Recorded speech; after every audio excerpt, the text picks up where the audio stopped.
sebagai dasar negara. Silakan kepada teman saya akan menjelaskan pertanyaan ini. Apakah suara saya dapat didengar dengan jelas? Sudah. Baik, saya akan menjawab pertanyaan dari Girda, yaitu apakah boleh negara lain atau negara baru menggunakan Pancasila sebagai dasar negara?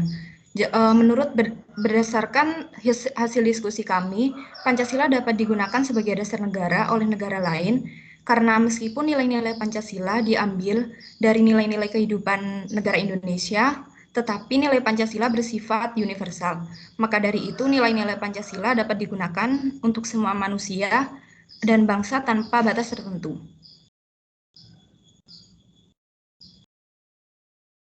Baik, bagaimana Saudari Girda Hanum? Apakah jawaban dari pertanyaannya sudah terjawab atau mau disanggah? Makasih atas jawabannya. Berarti Pancasila itu dapat digunakan oleh negara lain sebagai dasar negara, walaupun nanti pada sila ketiga dan kelima kata Indonesia itu nanti diganti dengan negara tersebut, seperti itu. Ya, menurut kami dapat diganti menyesuaikan dengan negara itu sendiri. Baik, terima kasih sudah sangat menjawab.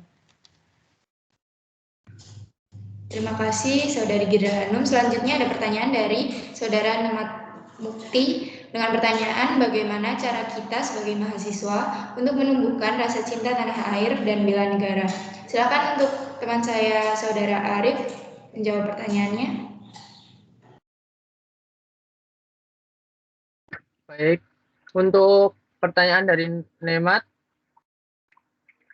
untuk tujuan negara sendiri sebenarnya bukan hanya tugas dari pemerintah dan negara saja, tapi kita sebagai warga negara juga harus menunjang untuk mewujudkan tujuan negara tersebut. Kita sebagai mahasiswa dapat melakukannya dengan berbagai cara seperti memakai produk dalam negeri, tidak menyebar ujaran kebencian atau berita hoak, tetap menjaga persatuan dan kesatuan negara tercinta, menggunakan bahasa Indonesia yang baik dan benar, melestarikan budaya Indonesia, menjunjung tinggi hukum dan pemerintahan, menaati peraturan kampus, mengikuti dan mempelajari pendidikan kewarganegaraan, rajin belajar, dan hikmat saat melakukan upacara bendera. Mungkin itu saja. Bagaimana Saudara Nemat? Apakah sudah terjawab atau ada sanggahan lain?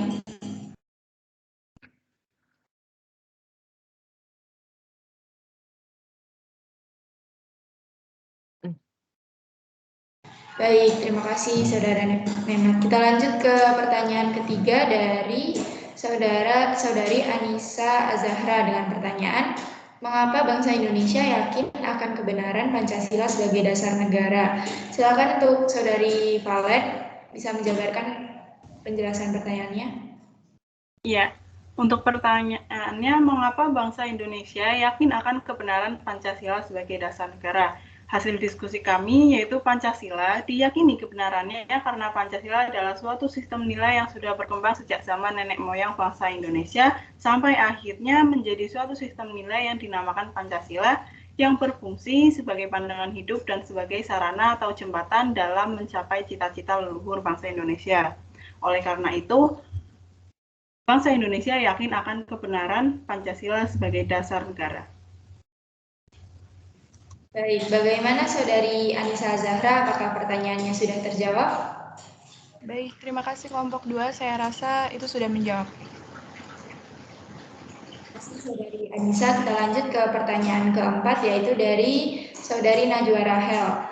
Dengan pertanyaan, apakah benar teknologi mengakibatkan kebudayaan di Indonesia menurun? Bukankah dengan adanya teknologi kita menjadi lebih mudah dalam mengakses kebudayaan yang ada di Indonesia? Silakan untuk Saudara Lutfi bisa menjabarkan jawaban pertanyaannya. Ya, baik, terima kasih. Jadi, perkembangan teknologi memiliki dua sisi, yaitu sisi positif dan sisi negatif. Semua sisi tersebut sebenarnya akan terjadi tergantung pada pelaku itu sendiri. Berbicara mengenai budaya, sebenarnya tak masalah kalau kita meniru budaya bangsa lain. Akan tetapi kita harus memilih apakah budaya tersebut sesuai dengan norma atau tidak. Kemajuan teknologi akan terus berkembang, tidak akan berhenti begitu saja. Sehingga kita sebagai manusia harus membentengi diri dari keburukan yang ditimbulkan oleh perkembangan teknologi tersebut. Misalnya dengan mempelajari etika digital dan masih banyak lagi. Saya rasa begitu. Bagaimana Saudari Najwa Rahel, apakah pertanyaannya sudah terjawab?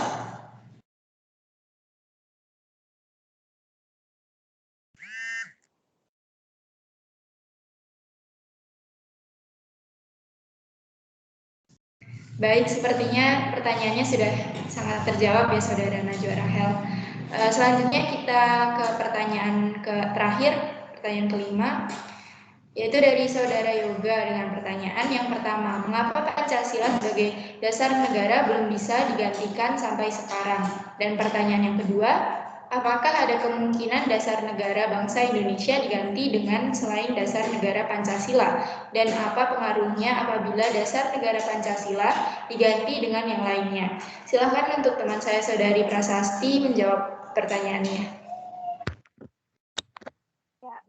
Ya akan coba menjawab pertanyaan dari Yoga. Ya, sebelumnya apakah saya sudah terdengar? Sudah, Sasti, silakan. Yang pertama, pertanyaan mengapa Pancasila sebagai dasar negara belum bisa diganti sampai sekarang? Itu karena menurut kami Pancasila itu tidak dapat diganti atau diubah. Selain itu nilai-nilai pada Pancasila juga sifatnya terbuka sehingga sesuai dengan tuntutan zaman gitu. Untuk pertanyaan yang kedua, apakah ada kemungkinan dasar negara bangsa Indonesia diganti dengan selain dasar negara Pancasila dan apa pengaruhnya apabila dasar negara tersebut diganti dengan yang lain? Seperti yang sudah saya katakan tadi, Pancasila itu tidak dapat diganti karena jika mengubah Pancasila sebagai dasar negara, maka bentuk negara juga akan berubah. Selain mengubah bentuk negara, mengubah Pancasila sebagai dasar negara juga mengubah latar belakang pendirian dan tujuan bernegara. Oleh karena itu, mengubah Pancasila sebagai dasar negara pasti juga akan mengubah NKRI. Ketika suatu negara berubah, maka sistem hukumnya juga akan berubah, termasuk model kekuasaannya.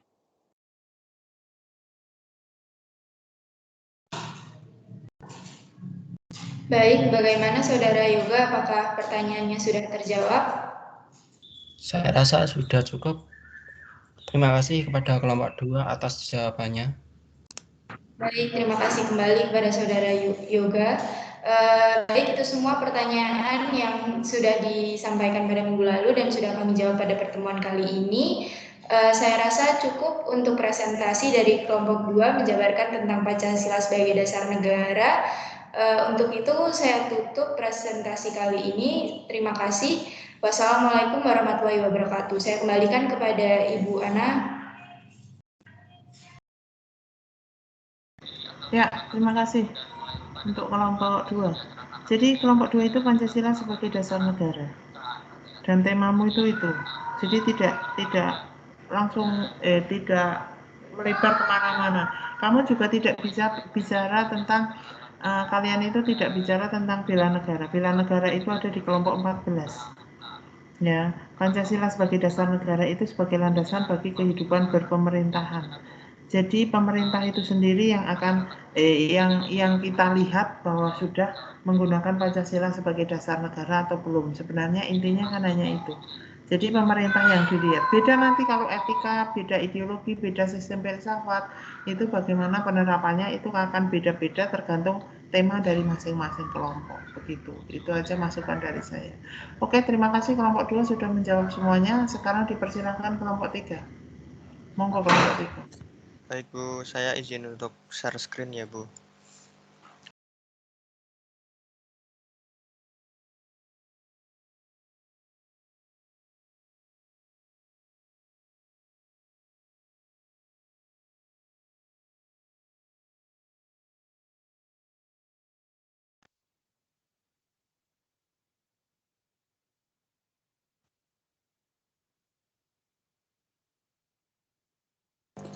Apakah sudah terlihat share screen saya? Adam. Terima kasih. Pertama-tama sebelumnya terima kasih Bu Ana selaku dosen PPKN atas kesempatan yang telah diberikan. Izinkan kami untuk menampilkan video presentasi kami mengenai Pancasila sebagai ideologi negara.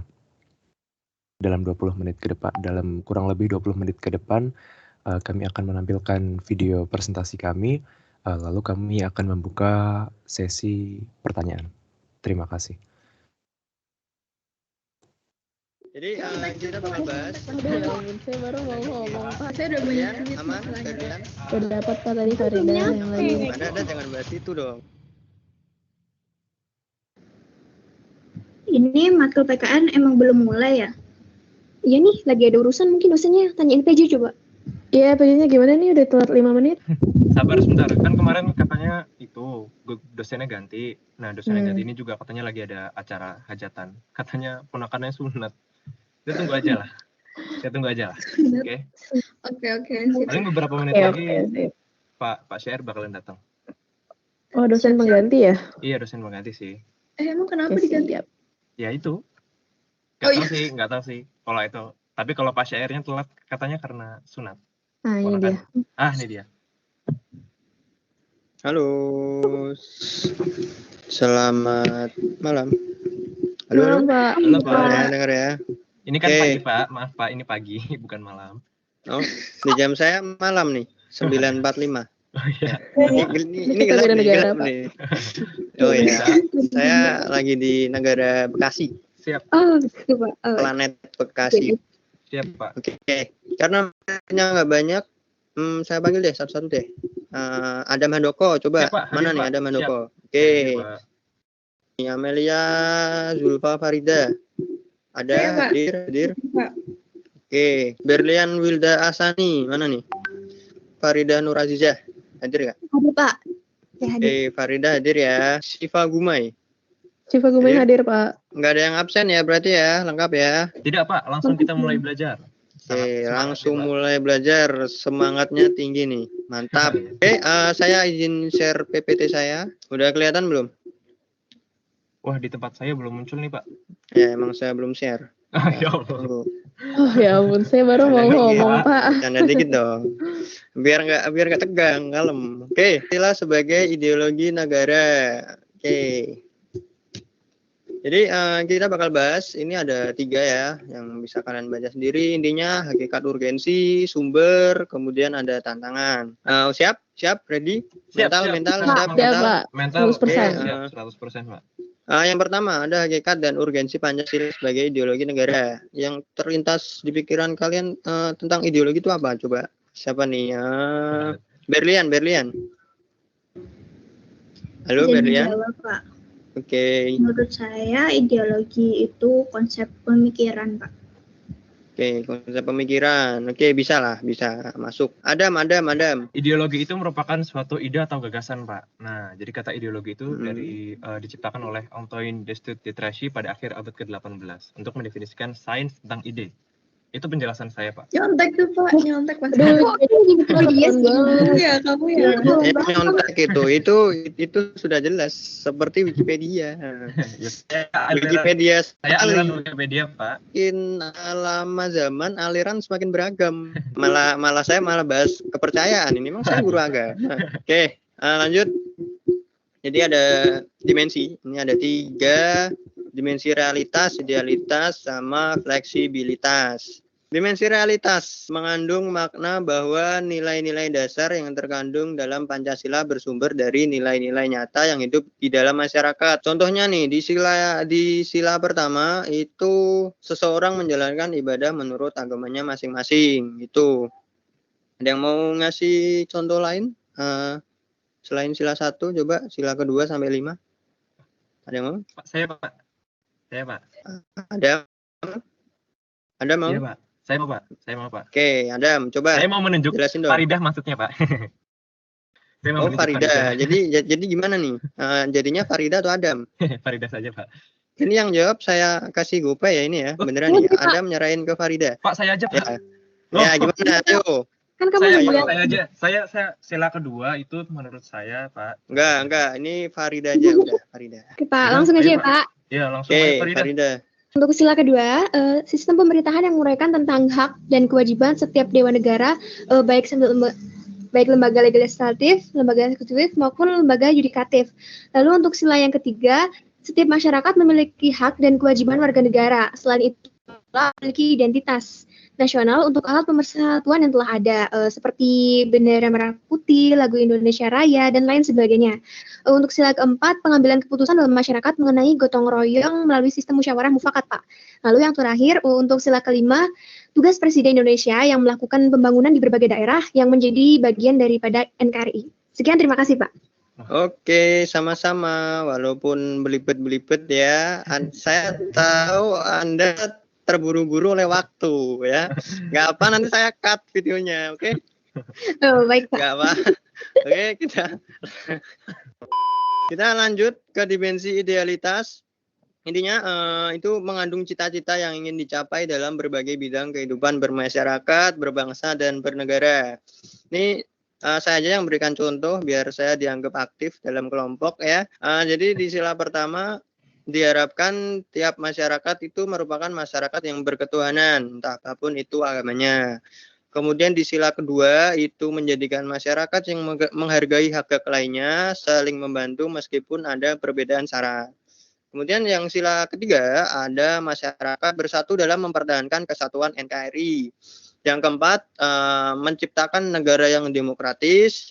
Yang kelima ada menciptakan keadilan. Begitu. Paham nggak? Apa ngomong saya kecepatan? Tidak, Pak. Paham. Insya Allah paham, Pak. Paham ya berarti ya. Oke, saya lanjutkan di dimensi fleksibilitas. Jadi dimensi fleksibilitas itu mengandung relevansi atau kekuatan yang merangsang masyarakat untuk mengembangkan pemikiran baru tentang nilai-nilai dasar yang terkandung di dalam Pancasila. Oke, ada yang mau ngasih contoh nggak dimensi fleksibilitas? Saya mau. Oke, Adam deh ya. Gopay-nya Adam, saya Adam. chat Bapak ya habis ini ya, Pak. Gopay. 10.000 cukup buat saya, Pak. Enggak, udah habis. Gopay-nya udah habis ya. Nilai Udah. saya tambahkan ya, Pak. Minta tolong ditambah. Iya. Nanti saya tambahin 5. Wah, siap. Jadi Terima kasih, Pak. Seperti yang tadi Pak Syahir sampaikan, intinya dimensi fleksibilitas itu kan ideologi punya keluasan ya, Pak. Dan memungkinkan ya merangsang pengembangan seperti itu, Pak. Saya mau kasih contoh. Misalnya sila pertama. Tahun 2006 itu kan para penganut agama atau kepercayaan minoritas mulai dapat memperoleh KTP dengan kolom agama yang tidak diisi, ya kan, Pak? Ya, benar. Lalu yang sila kedua, ini adanya UU ITE yang berguna memberikan rasa aman, keadilan, dan kepastian hukum bagi para pengguna teknologi informasi. Jadi bagi siapa yang suka menghujat-hujat, hati-hati. Tinggal dibalik jeruji.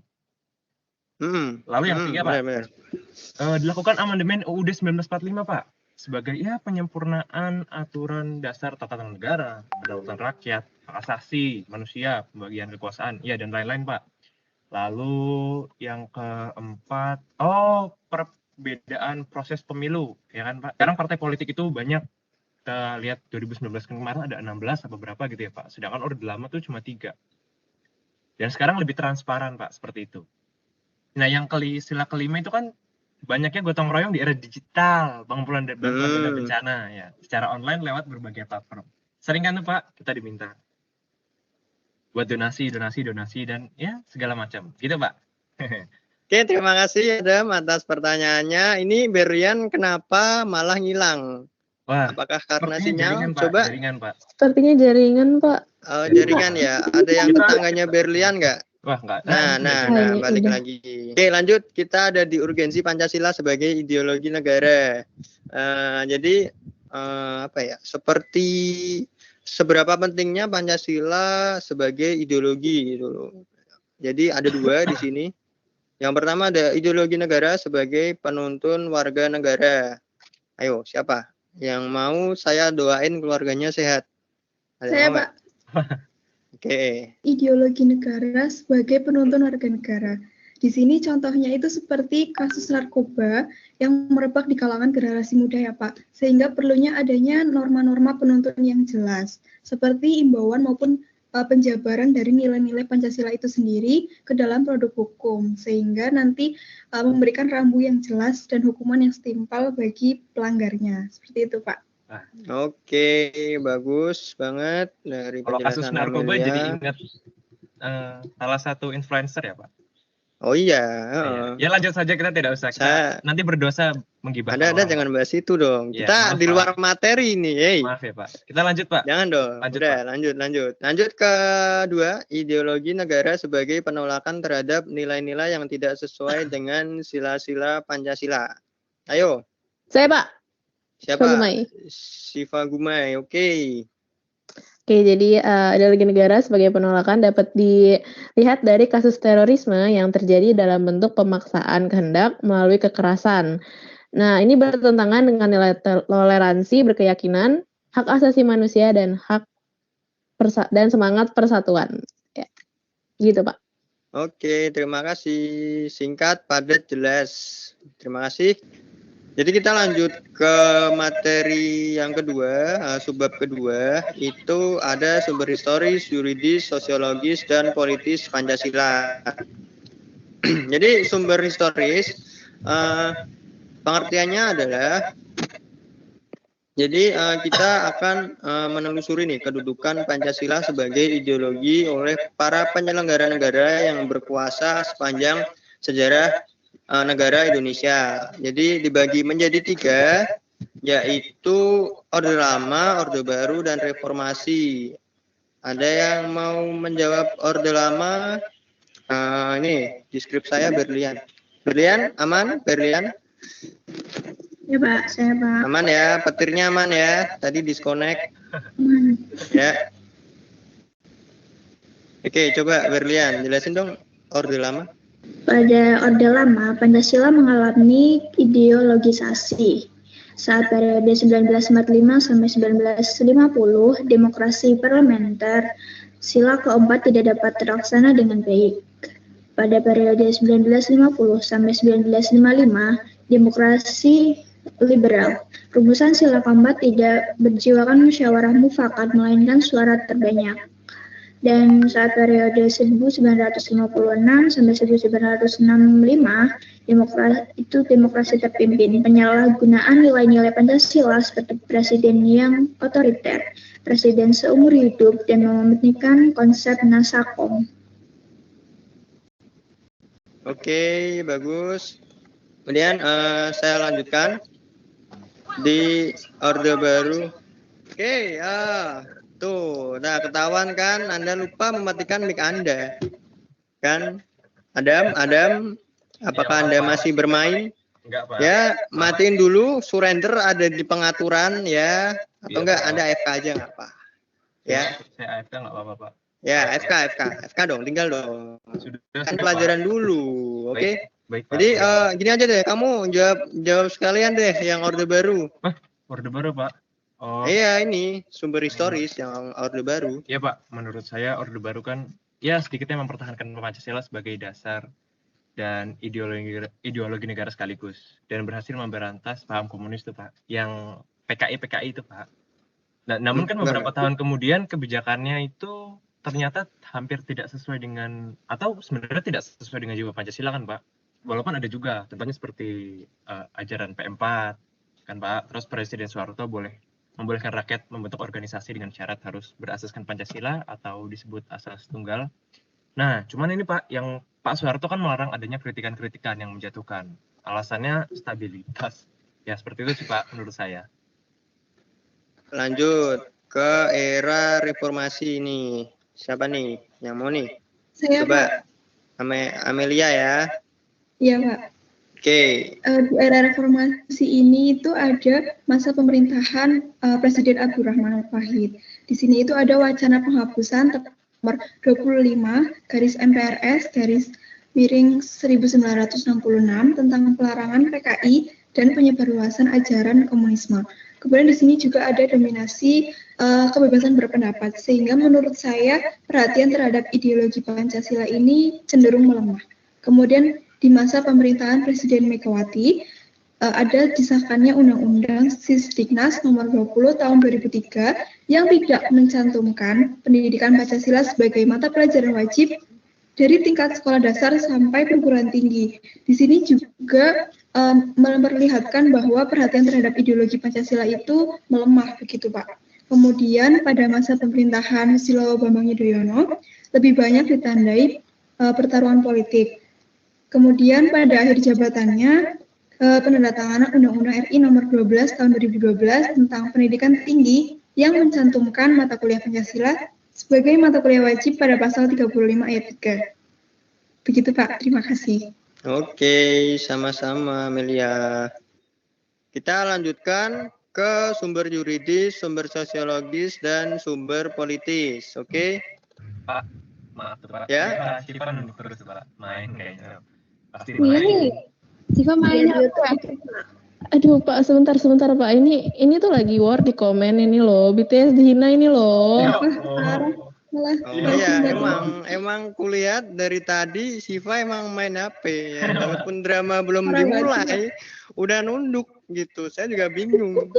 Aduh, mohon maaf Pak. Kenapa udah nunduk gitu kan? Oke. Jadi karena suruh jelasin kamu Kompor banget sih Adam. Ini saya kasih ini aja deh. Udah BTS-nya ntar dulu, serahin army yang lain, Siap. kasih tugas ke lain. Oke. Kamu jelasin aja deh contoh-contohnya dari sumber yuridis apaan? Baik Pak, baik. Jadi sumber yuridis negara Indonesia itu yang pertama ada TAP MPR nomor 17 tahun 1998 yang mengatur tentang hak asasi manusia. Yang kedua ada TAP MPR nomor 18 tahun 1998 yang tentang Pancasila sebagai dasar negara. Terus yang ketiga ada TAP MPR nomor 6 tahun 2001 yang mengatur tentang etika kehidupan berbangsa yang memuat ideologi nasional. Yang keempat ada pembukaan Undang-Undang Dasar tahun 1945 alinea keempat, dan yang terakhir ada TAP MPR nomor 7 tahun 2001 yang berisi visi Indonesia masa depan. Gitu Pak. Oke, sip. Ternyata paham juga ya. Kukira dari tadi ngomen BTS doang gitu kan. Enggak ya, enggak. Bagus deh, bagus. Setidaknya paham gitu. Oke. Terima kasih Pak. Oke, sama-sama. Tapi BTS-nya dikurangin deh. Wih, ntar diserang. Oke, lanjut ke sumber sosiologis. Coba deh, siapa yang mau? Ayo, sumber sosiologis. Saya Pak. Saya Pak. Siapa nih? Saya dulu. Ini nggak dapat GoPay loh. Siapa nih? Yang mau nih? Amel aja berarti Pak.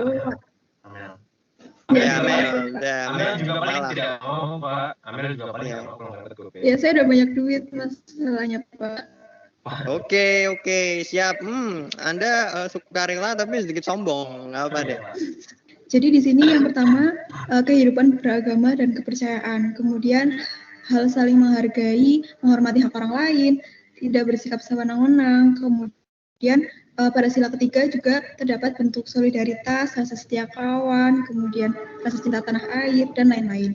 Kemudian pada sila keempat terdapat bentuk menghargai pendapat orang lain serta bermusyawarah. Dan sila kelima, sikap suka menolong dan menjalankan gaya hidup sederhana. Seperti itu Pak, kurang lebih. Oke, sip, mantap. Nanti paham. Oke, lanjut ke sumber politis. Nah, ini biar saya aja yang bacain. Biar saya nggak dikira nitip nama doang gitu. Jadi sumber politis itu adalah... bentar, aku lupa. Di-cut dulu boleh nggak? Jadi sumber politis ini Pancasila sebagai ideologi negara dalam kehidupan politik di Indonesia. Nah, contohnya yang pertama ada hubungan antar umat beragama, kemudian peraturan perundang-undangan mengenai HAM, yang ketiga ada sikap mementingkan kepentingan bersama, dan yang keempat musyawarah dijadikan dasar untuk berpolitik. Begitu. Ada yang paham? Paham ya? Paham Pak, paham. Oke, sip. Lanjut, kita ke tantangan Pancasila sebagai ideologi negara saat ini. Jadi faktor yang mempengaruhi itu ada dua. Yang pertama ada faktor internal dan yang kedua ada faktor eksternal. Oke, ada yang mau nyebutin nggak ini faktor internal? Atau saya tunjuk aja deh, saya tunjuk. Di sini faktor internal itu Adam. Mana Adam? Oke, coba Adam, jelasin tentang faktor internal. Faktor internal ya Pak. Yang pertama itu pergantian rezim Pak, yang berkuasa kan. Jadi banyak pergantian rezim yang kebijakan politiknya itu berorientasi pada kepentingan partai. Lalu juga penyalahgunaan kekuasaan Pak, korupsi, nepotisme. Lalu banyaknya sikap tidak toleran, ya, sikap yang tidak bisa menghargai perbedaan. Jadi ya banyak menimbulkan diskriminasi sosial. Yang terakhir ini sih Pak, kalau tidak tegasan aparat penegak hukum. Kalau aparat penegak hukum tidak bisa tegas untuk menindak tindakan kejahatan, saya yakin tidak akan meninggalkan efek jerah. Jadi di kemudian hari pasti bakal timbul kasus serupa yang di masyarakat, baik cepat atau lambat. Seperti itu Pak. Oke, sudah Adam. Kemudian faktor eksternal. Coba deh di sini Berlian. Faktor eksternalnya itu pertama, menguatnya isu kebudayaan global yang ditandai dengan masuknya berbagai ideologi asing seperti liberalisme, komunisme, sosialisme, dan radikalisme dalam kehidupan berbangsa dan bernegara karena keterbukaan informasi. Nah, apabila ideologi tersebut dibiarkan berkembang dalam masyarakat, stabilitas kehidupan berbangsa dan bernegara dapat terganggu. Dan akibatnya terjadi kekacauan, konflik, serta disintegrasi sosial. Dan yang kedua itu meningkatnya kebutuhan dunia sebagai akibat pertambahan penduduk dan kemajuan teknologi sehingga terjadi eksploitasi terhadap sumber daya alam secara masif. Dampak konkretnya dapat dilihat dari kerusakan lingkungan seperti banjir, kebakaran hutan, tanah longsor, dan lain-lain. Seperti itu, Pak. Oke, terima kasih Berlian atas penjelasannya. Ada tantangan di era modern. Jadi ini yang terakhir nih, ada kuis, ayo yang bisa jawab nih tantangan di era modern dari sila 1 sampai 5. Yang bisa jawab, enggak, bukan nilai, dapatnya GoPay. Ayo. GoPay. Saya. Iya, GoPay. Siapa nih? Farida jangan Pak, Farida jangan. Farida tadi sudah dapat GoPay. Udah dapat Pak tadi Farida yang lain. Belum nyampe. Kok Anda melarang Farida kenapa? Nah itu Pak. Maaf Pak. Kan nggak boleh gitu. Oh gitu, oh iya, ntar ini kan 5, jadi tiap orang dapat lah ntar. Jadi Adam dulu deh, yang sila pertama. 1 dong. Sila pertama. Jangan banyak-banyak, ntar habis uang saya. Oke. Siap. Menurut saya tantangan itu adanya perspektif Pak, anak bangsa yang melihat alternatif ideologi agama bagi negara. Ya contohnya, sebagian kelompok masyarakat ingin membentuk negara khilafah, lalu banyak yang saling mengkafir-kafirkan, membidah-bidahkan sama umat Islam. Terus juga saling berdebat tentang kebenaran suatu agama. Agama kamu salah, agama aku benar. Pembatasan kegiatan agama minoritas oleh mayoritas. Nah, ini yang sering ini Pak. Contohnya seperti upaya pembatasan kelompok agama lain untuk membangun rumah ibadah. Kalau menurut saya solusinya yaitu komunikasi sih Pak, sehingga kita bisa mengembangkan sikap menghormati dan saling menghargai antar umat seagama maupun beda agama. Jadi kita bisa membina kerukunan dan tidak memaksakan suatu agama terhadap orang lain. Seperti itu Pak, agama itu tidak boleh memaksa.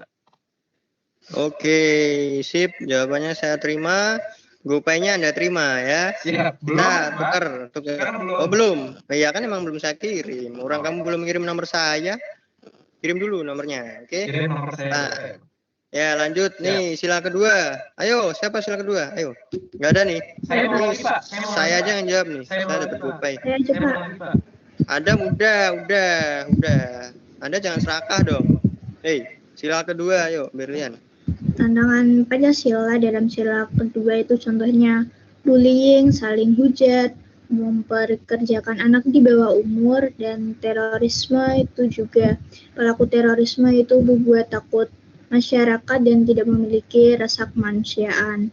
Dan solusinya itu harus bisa mengakui persamaan derajat tanpa membedakan sara, dan juga berani membela kebenaran serta keadilan. Seperti itu. Oke, terima kasih Berlian. Kemudian lanjut ya, ayo. Cok, tuh 2, 3 yang cepat langsung. Saya Pak. Udah, Si ini Pak Gumai, Pak. mentang-mentang Amelia duitnya banyak, dia nggak angkat tangan ya. Wah, sombong sekali Anda. Ya, Pak. Oke, lanjut Iya, deh. Pak. Siva. Tadi Siva yang cepat. Oke. Baik, Pak. Jadi tantangan untuk sila ketiga itu yang pertama adalah pengaruh berita opini yang dapat memecah belah. Solusinya adalah memperbanyak sumber informasi dan menyaring segala bentuk berita yang bersifat opini dan berfokus kepada faktanya saja agar tidak mudah diadu domba. Nah, yang kedua adalah sifat individualis yang menghilangkan gotong royong. Nah, solusinya adalah memberikan pemahaman bahwa manusia adalah makhluk sosial yang tidak bisa hidup tanpa manusia lain. Gitu, Pak. Oke, terima kasih Siva. Oke, lanjut sila keempat. Kurang 2 anak doang nih, Farida sama Amel. Ya, Siapa? saya Pak. Saya dulu. Farida. Oke, sudah jelas. Emang Amel emang nggak mau nih kayaknya nih. Oke, Farida deh. Saya saja, Pak. Ceritanya Amel buat saya. Hah? Ntar. Anda itu terlalu serakah sepertinya ya. Iya tuh. Oke, Farida, ayo. Langsung Farida, aja ya, Pak. Sila keempat ya. Baik, jadi tantangan dari sila keempat yang pertama ada diskriminasi jabatan. Salah satu contohnya adalah pelanggaran terhadap agama tertentu untuk bekerja di suatu instansi atau perusahaan yang sebenarnya perusahaan tersebut bersifat umum. Nah, harus ada tindakan dari pihak-pihak terkait dan berwenang untuk menyelesaikan permasalahan tersebut agar tidak sampai menimbulkan permasalahan yang lebih kompleks. Lalu yang kedua ada tebang pilih dalam penerapan hukum. Setiap masyarakat memiliki hak yang sama di depan hukum, bukan? Tidak boleh ada perbedaan antara agama, suku, jenis kelamin, dan lain sebagainya. Tapi kenyataannya masih ada orang-orang yang malah tebang pilih di dalam menerapkan hukum. Mereka cenderung pilih kasih terhadap kelompok tertentu dan mengabaikan kelompok yang lainnya. Nah, untuk solusi yang paling tepat adalah diadakannya tindakan dari pihak-pihak terkait dan berwenang untuk menyelesaikan permasalahan tersebut, Pak. Sekian, terima kasih. Oke, sama-sama Farida. Oke, selanjutnya ini Amel. Saya, Pak. Mel, Iya. ini gopenya perlu saya kirim juga nggak? Enggak ya? Nggak apa-apa, tetap aja. Oke, siap. Terima kasih. Wah, ya. Enggak, Anda serakah udah Anda serakah. Buat saya. Lumayan beli obat nyamuk ya. Ada nyamuk banyak di sini. Oke. Sudah lanjut. Kenapa bahas rumah saya? Udah. Segera uji coba perkuliahan tatap muka maksimal kapasitas 25%. Pas sudah aku baca, itu dia akan mencoba pas UTS. Jadi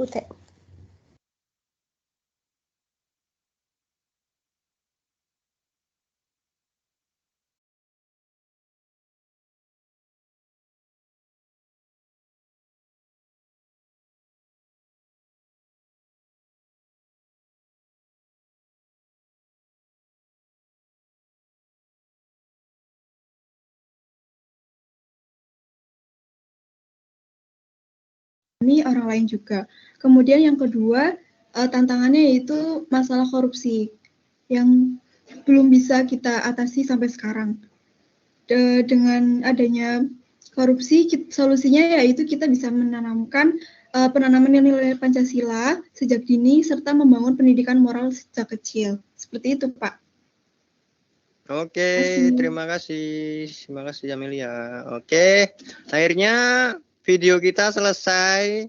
Maksudnya materi dong. Kan kita lagi pembelajaran, iya. Oke, sebelum selesai kita foto dulu buat dokumentasi ya, dokumentasi logbook lumayan nambah 1. Oke. Sesi foto dokumentasi setelah selesai, jadi materi kita juga selesai. Karena paham semua, jadi besok kita kuis ya, kuis beneran, nilainya dimasukin. Rapor. Iya dong, kan udah paham. Besok kan nggak ada pelajaran PKN, Pak. Ya. Ya, minggu depan. Nih. Gimana? Baik, Pak, baik, Pak. Siap. Minggu depan kan dosennya sudah bukan Bapak lagi. Udah. Dramanya selesai. Videonya udah selesai.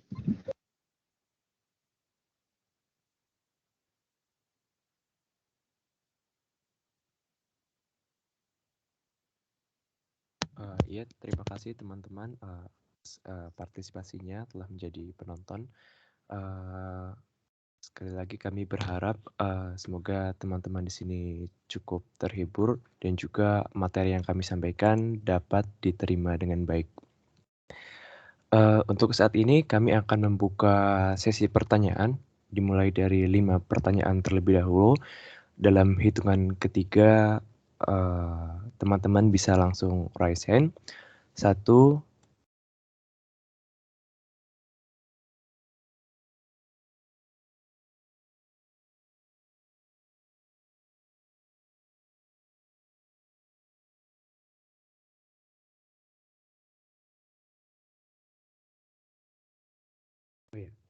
Sudah ada 14 penanya. Oke, akan saya mulai dari atas sampai ke bawah. Di layar saya sudah ada Saudara Syafius Syuraihi. Silahkan Syafius bisa langsung on mic. Baik, sebelumnya apakah suara saya sudah terdengar dengan jelas? Agak putus-putus Syafius. Baik, sebentar. Halo, suara saya sudah terdengar dengan jelas?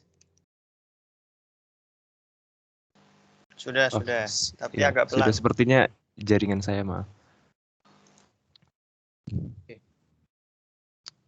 Baik, sebelumnya terima kasih kepada Saudara Adam yang telah memberikan saya kesempatan untuk bertanya. Sebelumnya saya ingin mengapresiasi penyampaian materi dari kelompok 3 tentang Pancasila sebagai ideologi ya. Nah, penyampaiannya sangat interaktif dan menghibur begitu, terutama Pak dosen Sair ya, sangat peduli dengan mahasiswanya dengan membagi-bagi GoPay ya. Oke. Di sini saya ada 2 pertanyaan. Yang pertama berkaitan dengan yang tadi di materinya ada penyampaian tentang Orde Lama begitu. Nah, di situ dijelaskan bahwa pada periode 1945 sampai 1950, nah disebutkan di sana demokrasi parlementer. Nah, di mana sila keempat tidak dapat terlaksana dengan baik begitu. Nah, di sini saya ingin bertanya karena pada waktu SMA, pada saat pelajaran PKN begitu, nah saya pernah mendapatkan informasi begitu dari guru dan juga dari internet, dan tadi juga kembali saya review kembali apakah benar. Nah, dan ternyata saya dapat informasi bahwa justru pada masa demokrasi parlementer inilah masa kejayaan demokrasi di Indonesia begitu. Nah, namun di sini dari kelompok 3 menyebutkan bahwa di demokrasi parlementer ini justru sila keempat yang notabene-nya adalah sila yang sangat erat kaitannya dengan demokrasi justru tidak terlaksana dengan baik begitu. Nah, ini mungkin nanti bisa dikoreksi begitu dari teman-teman kelompok 3 maupun dari Ibu Ana tentang informasi yang saya dapatkan ini, di mana pada masa demokrasi parlementer lah Indonesia mencapai kejayaan demokrasinya begitu. Nah, pertanyaan saya begitu, apakah bisa dimengerti untuk pertanyaan pertama? Oke. Baik, terima kasih Saudara Syafius. Iya. Baik, untuk Saya masuk dulu. Baik, Oke, untuk kelompok 3 saya tak ngomong dulu. Oke, ini kelompok 3 temamu apa? Pancasila sebagai ideologi negara, Bu. Pertanyaannya Safius, cancel dulu. Itu pertanyaan untuk demokrasi nanti. Ada tema tersendiri kan demokrasi. Jadi kesempatan Safius diberikan ke penanya yang lain aja. Oh iya Ibu, ini saya ada satu pertanyaan lagi. Nggak usah, pertanyaanmu tak cancel. Karena di sini yang mau tanya banyak. Jadi tidak boleh diganti. Yang mau tanya banyak, jadi kesempatan Safi'os namamu kok angel sih. Safi'os Surah. Lembut. Ya, Ibu. Ya, angele diberikan ke bawahnya ya. Diberikan teman yang di bawahnya. Pertanyaan Safi'os di cancel. Oke, Safi'os lower hand. Nanti kalau ada tambahan boleh Anda masuk. Baik, Begitu, Ibu. silakan kelompok 3. Kelompok 3 bertanya ke yang lain lagi. Ya, baik Bu Ana, sebelumnya terima kasih atas arahan yang telah diberikan. Mohon maaf, Saudara Syafius, pertanyaan Saudara kami cancel. Di layar saya sudah ada Rendra.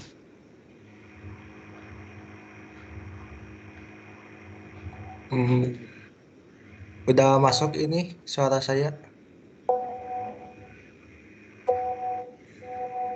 Maaf, jaringan saya sepertinya. Rendra, Sudah masuk silakan ini. untuk on mic. Oke. Baik, sudah terdengar Rendra suaranya. Oke. Terima kasih sebelumnya, terima kasih dari kelompok 3 yang videonya cukup baik. Saya punya pertanyaan, cuman satu saja, tentang penyimpangan Pancasila. Pertanyaan saya begini, apa penyimpangan Pancasila dari masa Orde Lama sehingga masa Orde Baru, Orde Reformasi? Maaf. Ayo hati-hati pertanyaannya. Kalau nanti tidak sesuai tak cancel lagi. Hati-hati. Kalau tidak sesuai dengan apa yang dipresentasikan tak cancel lagi loh ya. Awas, hati-hati yang mau tanya harus menyiapkan dulu, melihat dulu videonya tadi. Kalau Anda memperhatikan pasti akan sesuai. Kalau tidak sesuai saya cancel lagi. Oke, lanjut. Silakan. Sopo Ya. Rendra. Baik Bu, terima kasih. Apa penyimpangan Pancasila dari masa Orde Lama hingga masa reformasi yang masih terjadi hingga sekarang? Rendra, ini enggak kamu tambahi apapun? Sudah Bu. Enggak kamu tambahi apapun? Enggak kamu tambahi apapun? Kalau enggak kamu tambahi tak cancel ini. Enggak kamu tambahi kata apapun? Itu sudah Bu pertanyaannya. Pertanyaannya sudah. Ya. Iya. Saya mengulas pertanyaannya Rendra. Pertanyaannya Rendra ini bisa diberikan ke siapapun di kelompok 1 sampai dengan kelompok 6. Ya. Ada Pancasila dasar negara, ada Pancasila ideologi, ada Pancasila sistem filsafat, ada Pancasila sistem etika. Ya, jadi harus jelas Rendra, makanya saya tanya, kamu nggak mau nambahi satu pun kata apa biar sesuai? Berarti apa penyimpangan ideologi Pancasila? Ideologi Pancasila itu tadi di video ada enggak? Di video ada enggak? Ya, di video ada enggak? Ayo, Rendra. Kamu tadi memperhatikan enggak? Memperhatikan Bu, ada tadi di video kan Di video membahas. Di video ada enggak? Ada. Di video tadi membicarakan tentang penyimpangan masa Orde Lama, Orde Baru?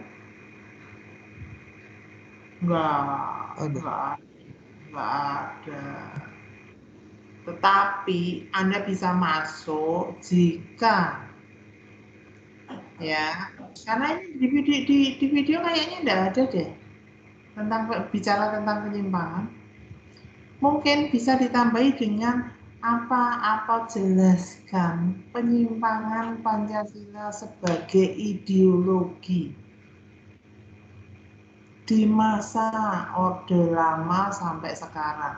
Tetapi nek Orde Lama, ya sebenarnya ideologi muncul itu ke abad ke-20-an, Pancasila sebagai ideologi. Kalau Orde Lama itu fokus pada Pancasila sebagai dasar negara. Ya, kalau Orde Lama itu fokus pada fungsi Pancasila sebagai dasar negara. Kalau kita sebut pelanggaran Pancasila sebagai dasar negara, di Orde Lama banyak. Ya, mungkin. Tetapi kalau pelanggaran penyimpangan Pancasila sebagai ideologi di masa Orde Lama hingga masa reformasi yang masih terjadi hingga sekarang, lah kan bingung toh? Hingga masa reformasi yang masih Orde Lama hingga masa reformasi yang masih terjadi hingga sekarang. Berarti kelompok 3 hanya menyebutkan penyimpangan yang terjadi dari masa dulu sampai sekarang itu yang masih ada gitu. Oke, bisa masuk, tapi ditambahi apa penyimpangan Pancasila sebagai ideologi dari masa Orde Lama hingga masa reformasi yang masih terjadi hingga sekarang. Satu jawabannya sebenarnya ini nanti ya. Satu atau dua tetapi sama karena melihat dari masa lama Orde Lama dan masa reformasi. Oke, begitu. Silakan lanjut.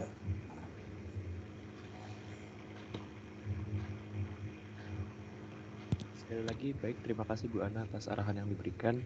Saya akan lanjutkan ke penanya ketiga, yaitu Saudara Yoga. Silahkan, Yoga bisa on mic. Baik, apakah suara saya udah jelas? Sudah, Yoga. Baik, terima kasih kepada kelompok 3 atas kesempatannya. Langsung saja yang saya tanyakan, apakah ada selama ini ideologi yang ingin menggeser atau menggantikan keberadaan ideologi Pancasila sebagai ideologi negara Indonesia? Apabila ada, disebabkan apa dan bagaimana cara mengatasinya sehingga sampai sekarang ideologi Pancasila masih bertahan sampai sekarang?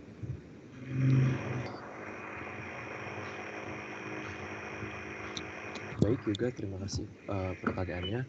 Izinkan saya untuk mengulangi pertanyaannya lagi. Jadi pertanyaan yang disampaikan Yoga itu, apakah ada ideologi yang ingin menggeser ideologi Pancasila sebagai ideologi negara?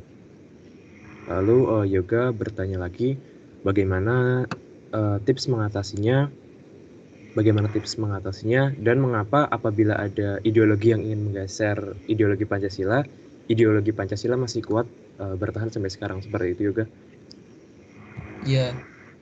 Baik, Yoga, terima kasih atas pertanyaannya. Lalu di bawah Yoga, saya lanjutkan untuk penanya ketiga, ada Dea Anindita.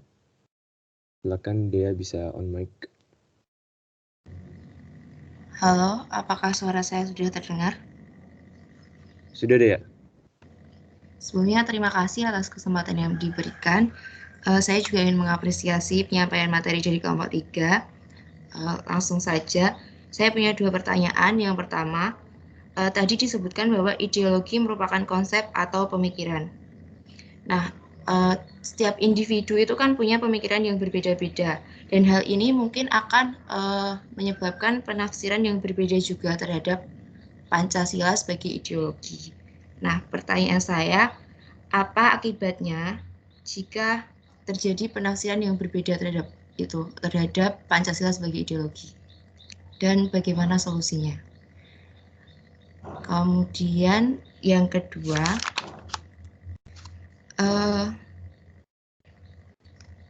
ada pernyataan dari Napoleon yang mengatakan bahwa ideologi merupakan hayalan belaka yang tidak mempunyai arti praktis.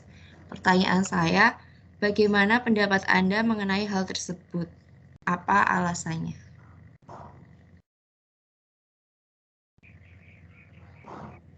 Baik, terima kasih Dea.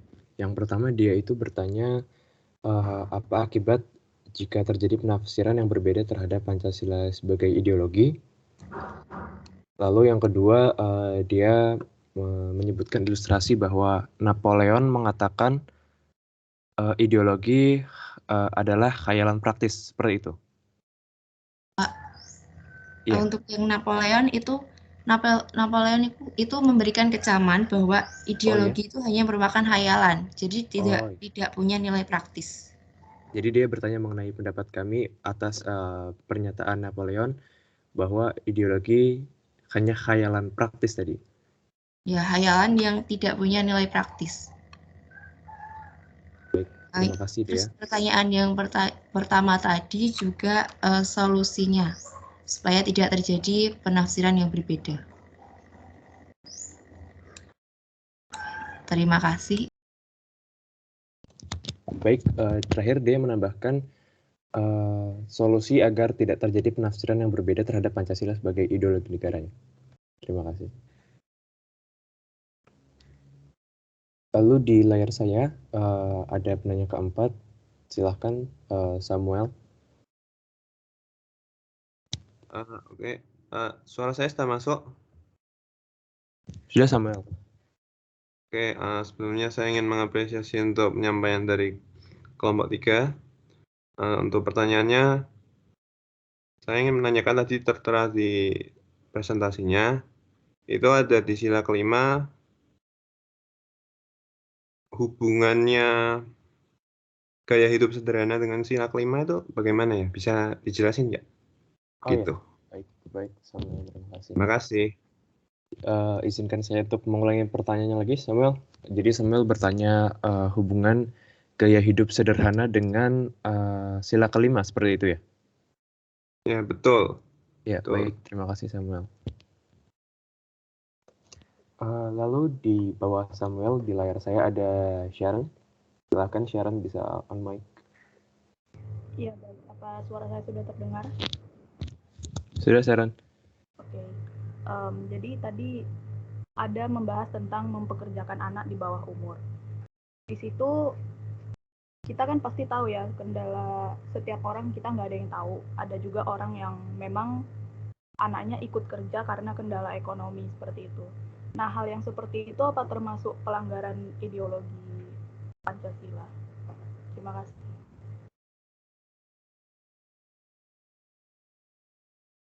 Oke, baik Sharon, atas pertanyaan yang diberikan. Saya akan ulang lagi pertanyaannya. Pertanyaan yang Sharon sampaikan itu, apakah termasuk pelanggaran ideologi Pancasila jika mempekerjakan anak di bawah umur karena kondisi ekonomi yang menekan hidup seperti itu ya istilahnya? Iya, benar. Baik Sharon, terima kasih. Untuk sesi pertanyaan pertama, mohon maaf akan kami tutup terlebih dahulu. Izinkan kami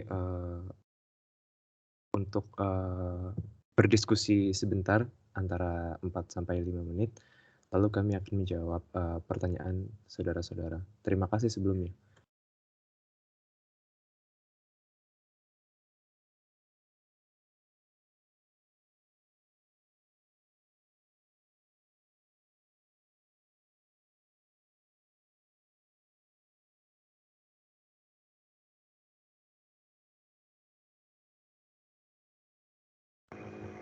Kelompok 4 aja ya, maju ya kelompok 4. Kelompok 3 biar mikir dulu, kelompok 4 dulu ya. Kelompok 4 ada. Permisi Ibu, kami kemarin PowerPoint Ibu kelompok yang kelompok pertama. 5. Kelompok 5. Kelompok 4 sudah. Kelompok 5. Kelompok 5 ada. Ada Ibu. Bisa presentasi sekarang?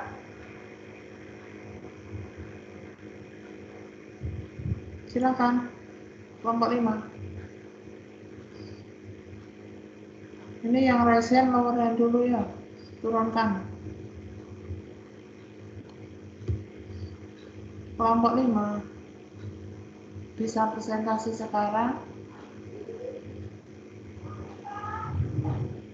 Bisa enggak? Jawab dong. Bisa Ibu, karena Bisa, kami Ibu. sudah jadi videonya. Oke, silakan.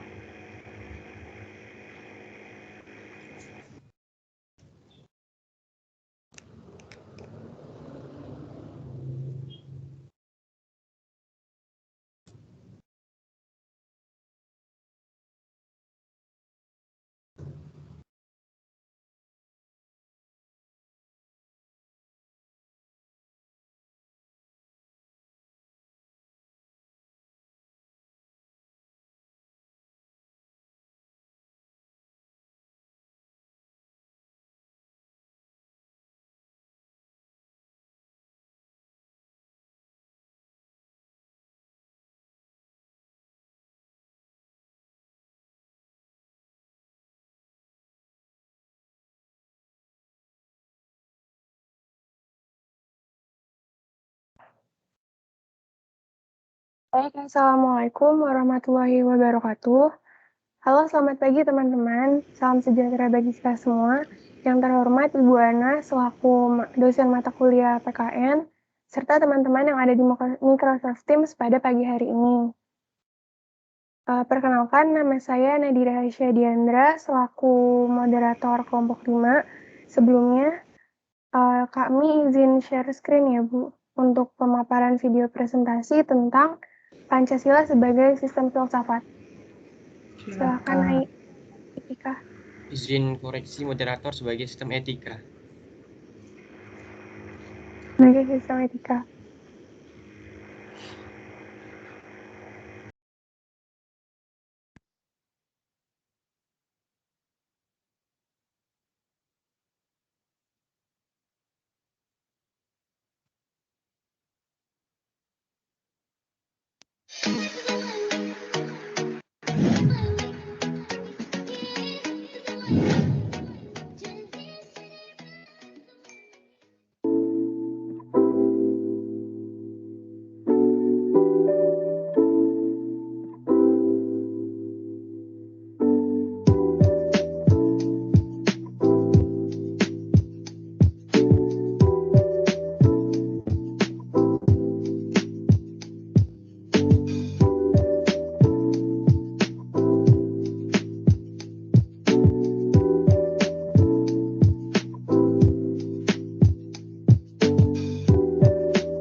Baik, kita masuk ke materi yang pertama, esensi Pancasila sebagai sistem etika.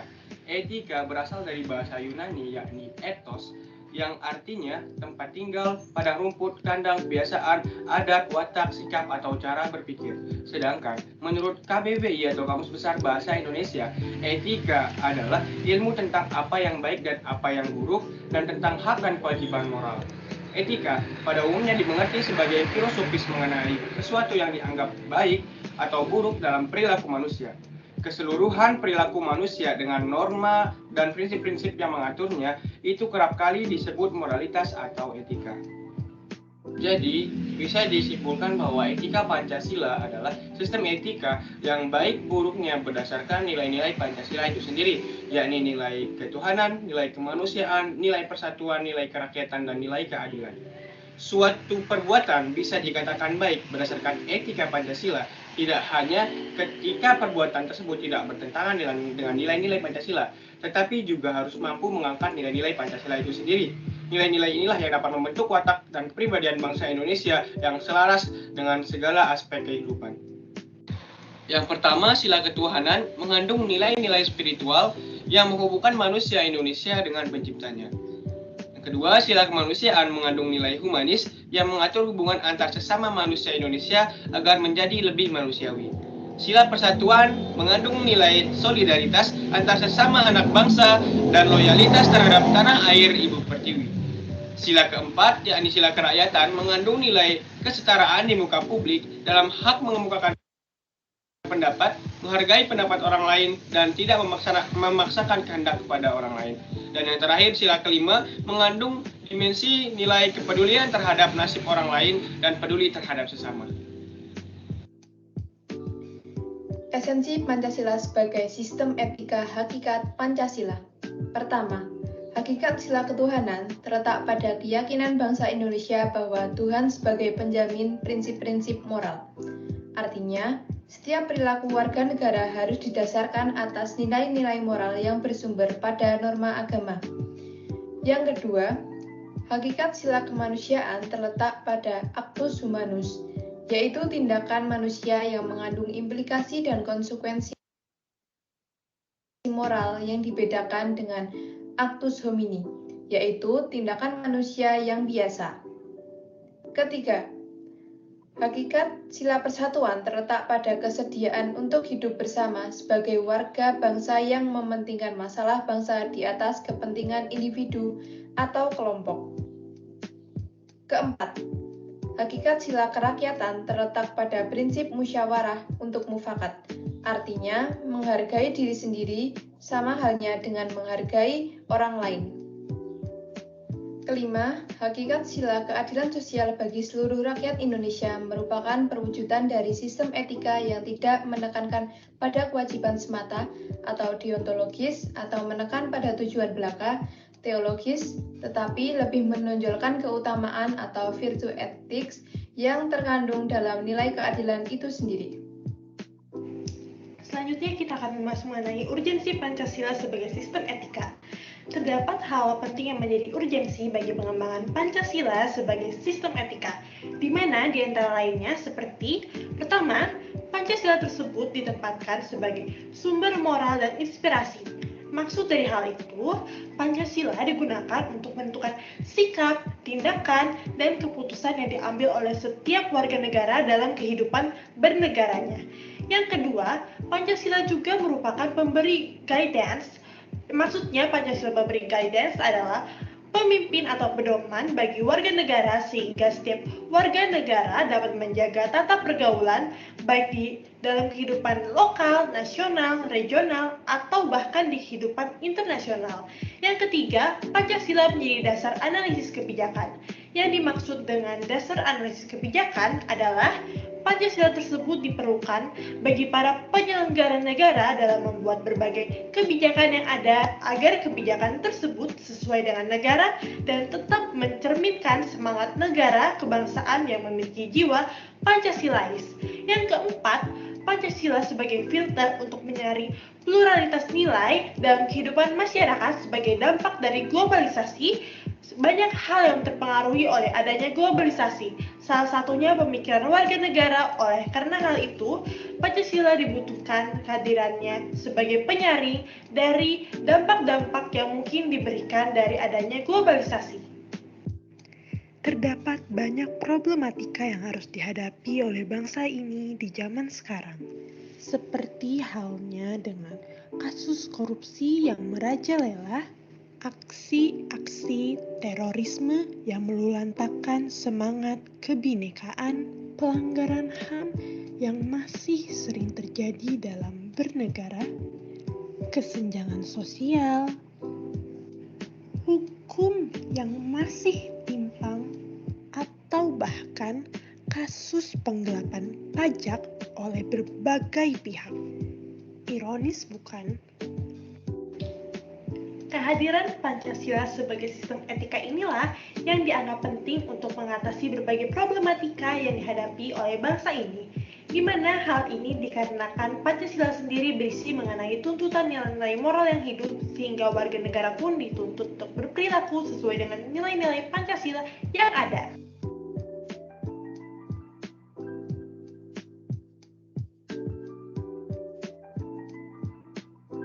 Materi selanjutnya adalah sumber historis Pancasila sebagai sistem etika. Pada masa Orde Lama, Pancasila sebagai sistem etika masih dalam berbentuk filosofi Goernslang, yang artinya Pancasila belum ditegaskan ke dalam sistem etika, namun nilai-nilai moral telah ada di pandangan masyarakat. Selanjutnya, pada masa Orde Baru, ada banyak butir Pancasila yang dijabarkan dari kelima sila tersebut sebagai hasil temuan para peneliti. Selanjutnya ada sila Pancasila dan cara pengamalannya. Nah, yang pertama itu adalah sila pertama, yaitu ketuhanan yang Maha Esa. Cara pengamalannya adalah dengan percaya dan takwa kepada Tuhan yang Maha Esa, sesuai agama dan kepercayaan masing-masing. Nah, yang kedua itu adalah menghormati antar pemeluk beragama. Nah, yang ketiga itu adalah menghormati kebebasan beribadah. Nah, yang keempat itu adalah tidak memaksakan kehendak kepada orang lain pada suatu agama atau kepercayaan.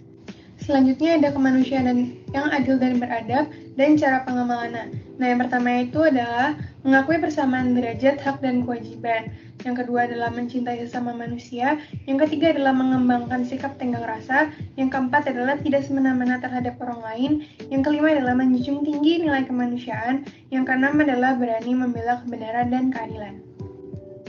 Untuk sila ketiga ada persatuan Indonesia, yaitu cara pengamalannya adalah dengan rela berkorban, cinta tanah air dan bangsa, bangga menjadi bangsa Indonesia dan bertanah air Indonesia. Yang keempat adalah memajukan pergaulan demi persatuan dan kesatuan. Untuk sila selanjutnya yaitu yang keempat ada kerakyatan yang dipimpin oleh hikmat kebijaksanaan dalam permusyawaratan perwakilan. Nah, cara pengamalannya itu adalah dengan mempunyai kedudukan, hak dan kewajiban yang sama dalam masyarakat. Nah, yang kedua itu adalah tidak memaksakan kehendak kepada orang lain. Yang ketiga itu adalah mementingkan musyawarah.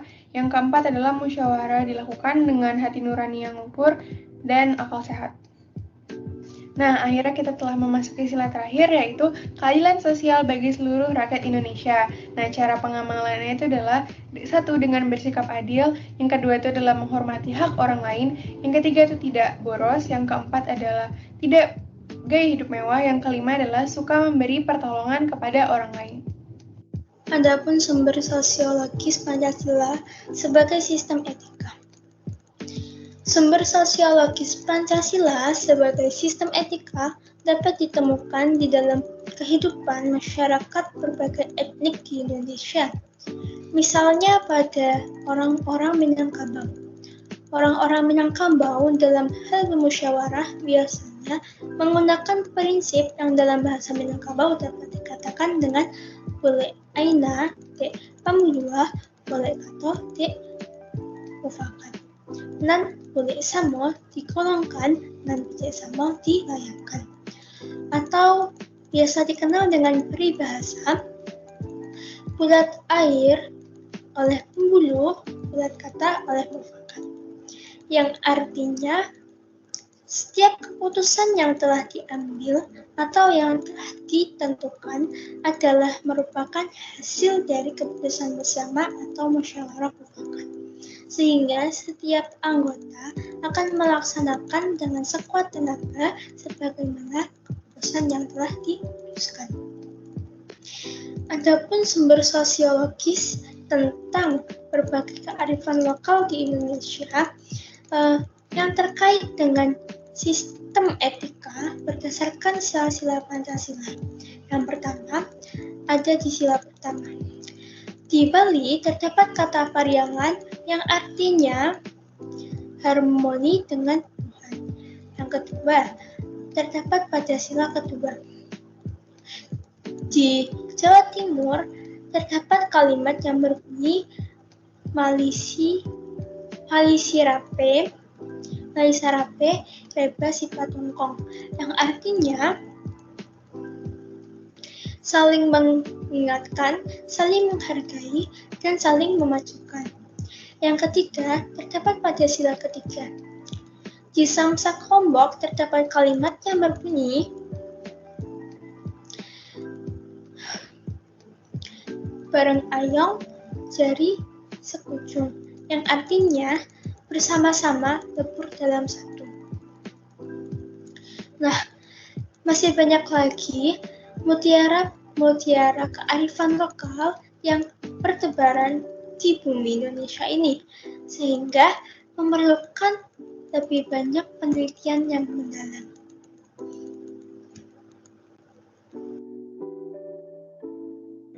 Sumber politis Pancasila sebagai sistem etika terdapat dalam berbagai norma-norma dasar yang digunakan sebagai dasar dalam pembentukan peraturan perundang-undangan yang ada di Indonesia. Hans Kelsen mengatakan bahwa teori politik merupakan sebuah norma yang berbentuk piramida. Hal itu dikarenakan norma yang kedudukannya lebih rendah akan mendapatkan kekuatan dari norma yang kedudukannya lebih tinggi. Semakin tinggi kekuatan sebuah norma, maka semakin abstrak sifatnya. Sebaliknya, semakin rendah kekuatan sebuah norma, maka akan semakin konkret sifatnya.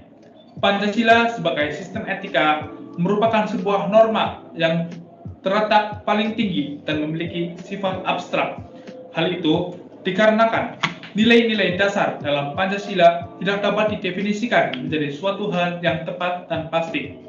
Namun, dapat didefinisikan menjadi suatu hal yang pasti apabila mengikuti dengan sudut pandang masing-masing individu dan mengikuti perkembangan zaman.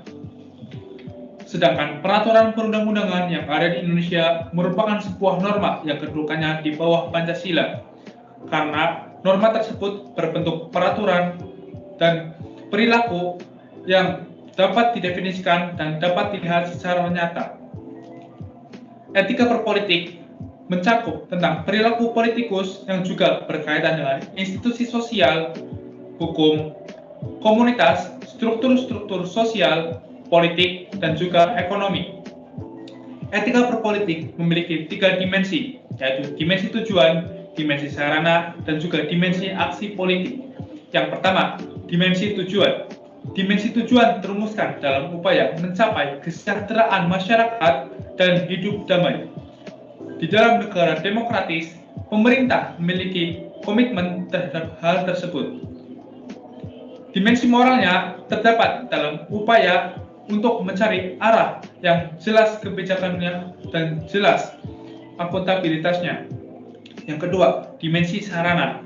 Dimensi sarana memungkinkan pencapaian tujuan yang meliputi sistem dan prinsip-prinsip dasar pengorganisasian, praktik penyelenggaraan negara, dan yang mendasari institusi-institusi sosial, di mana dimensi moralnya terletak pada peran etika dalam menguji dan mengkritisi legitimasi keputusan-keputusan institusi-institusi dan juga praktik-praktik politik.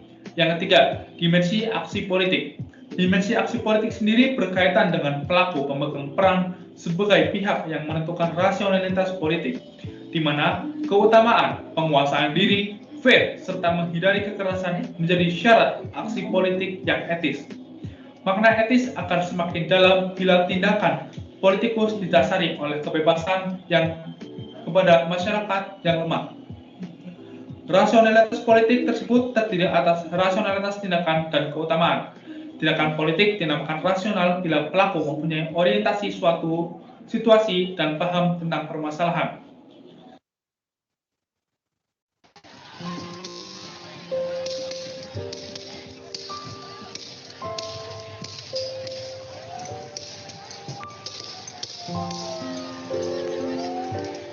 Bentrokan antara polisi dengan massa buruh dan mahasiswa terjadi di Jalan Raya kawasan industri Jababeka 1 Cikarang Utara, Bekasi Rabu siang.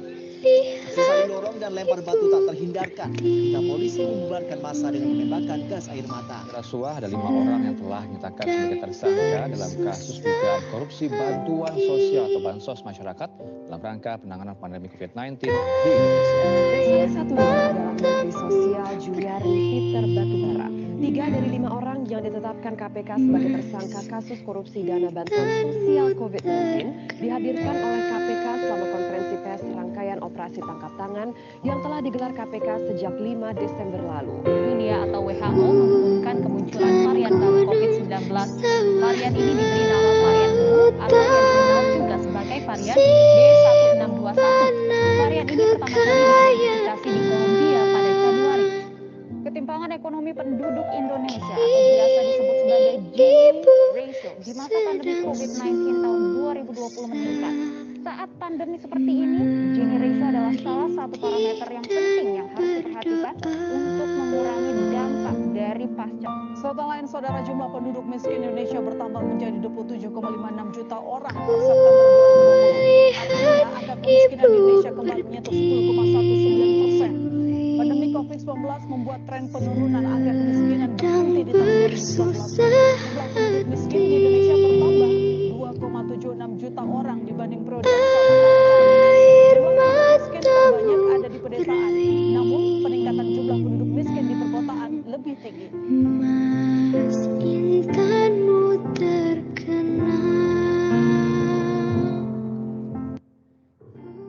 Tantangan Pancasila sebagai sistem etika terbagi menjadi 3. Pertama adalah tantangan Pancasila sebagai sistem etika pada zaman Orde Lama, yaitu berupa sikap otoriter pemerintahan yang tercermin dari sistem demokrasi terpimpin, di mana sistem tersebut sangat tidak sesuai dengan sistem etika Pancasila. Contohnya pada hal semangat dalam bermusyawarah dalam mencapai mufakat. Setelah itu, yang kedua adalah tantangan Pancasila sebagai sistem etika pada zaman Orde Baru. Di sini terkait dengan masalah KKN yang lagi marak-maraknya waktu itu, yang dimana KKN tersebut merugikan penyelenggaraan negara. Di sini KKN juga sangat tidak sesuai dengan keadilan sosial, dikarenakan KKN ini hanya menguntungkan segelintir atau beberapa pihak. Selanjutnya, yang ketiga adalah pada zaman era reformasi. Di sini, tantangan Pancasila sebagai sistem etika adalah berupa euforia dalam kebebasan berpolitik, di mana kebebasan berpolitik di sini memiliki arti yang buruk, yang di mana norma-norma atau nilai-nilai moral diabaikan. Misalnya, muncul anarkisme dalam memaksakan kehendak dengan mengatasnamakan demokrasi, contohnya pada demo yang anarkis, seperti itu.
Wahai kalian yang rindu kemenangan, wahai kalian yang turun ke jalan demi mempersembahkan jiwa dan raga untuk negeri tercinta. Wahai kalian yang rindu kemenangan, wahai kalian yang turun ke jalan demi mempersembahkan jiwa dan raga untuk negeri tercinta.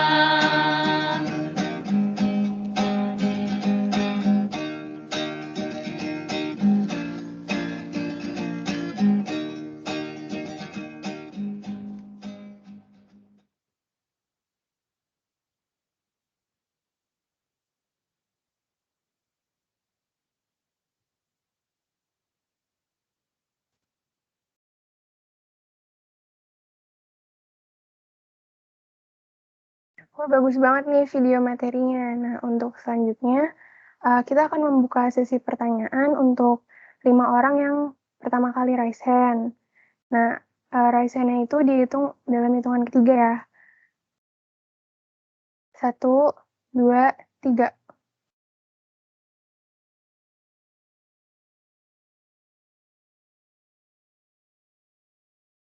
Nah, di sini udah ada 3 orang. Yang pertama silakan Yaya untuk mengutarakan pertanyaannya. Oke, terima kasih kelompok 5. Sebelumnya saya ingin mengapresiasi pemaparan materinya sangat bagus, sangat jelas. Baik, sekarang saya akan memaparkan pertanyaan. Tadi terlihat bahwa ada beberapa isu ya terkait sistem etika seperti penyalahgunaan kekuasaan, korupsi, dan lain-lain. Nah, pertanyaan saya, apa sih yang menjadi faktor pendorong seseorang untuk melakukan penyimpangan sistem etika dari nilai Pancasila? Seperti itu.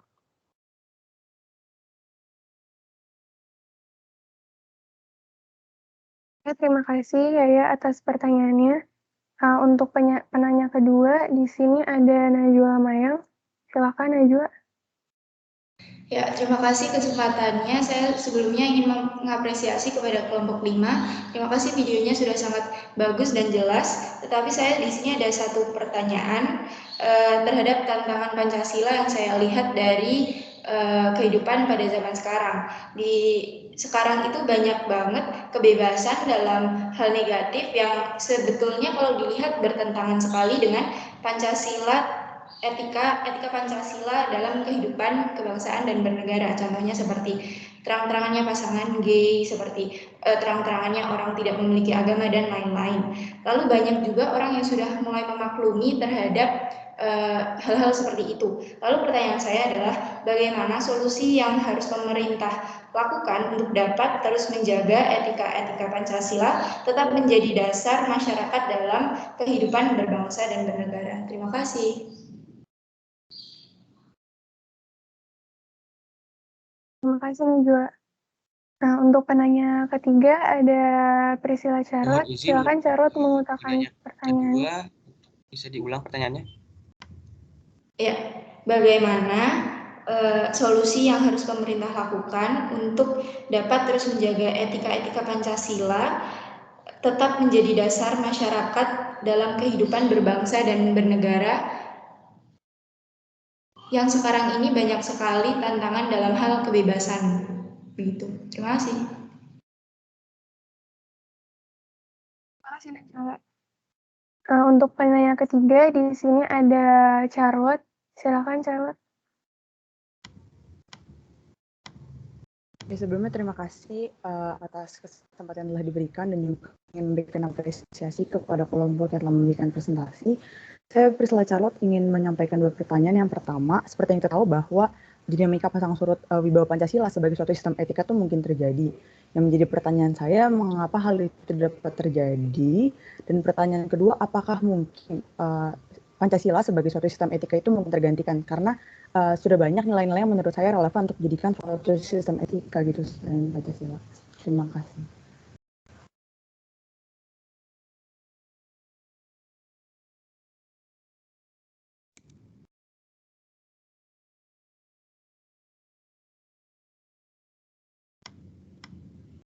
Bisa diulang untuk pertanyaan yang kedua, saudari Priscilla?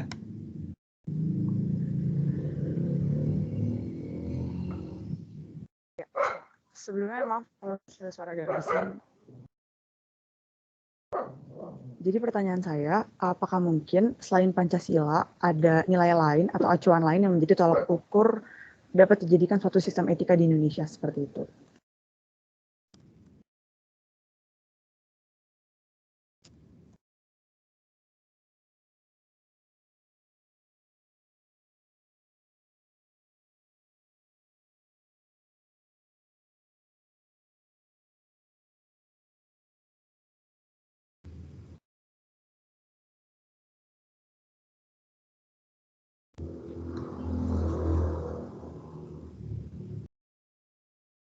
Karena sesi 1 saya membuka 5 orang penanya, apakah ada yang ingin raise hand lagi atau cukup?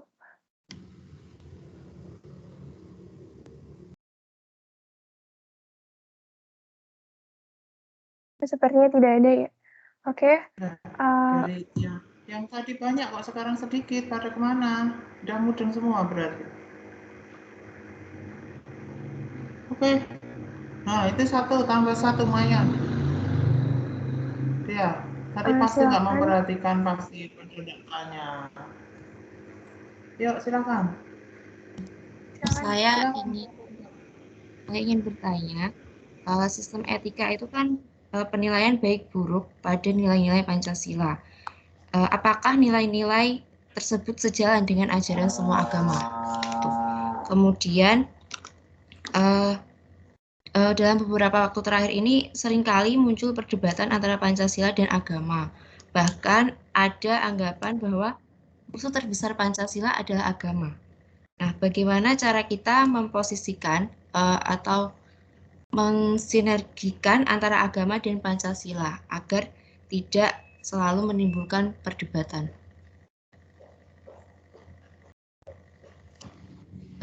Itu saja pertanyaan dari saya. Terima kasih.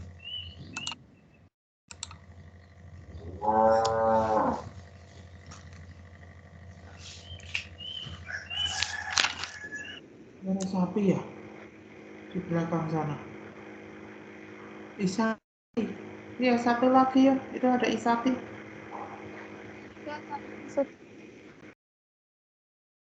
Baik, terima kasih atas kesempatannya.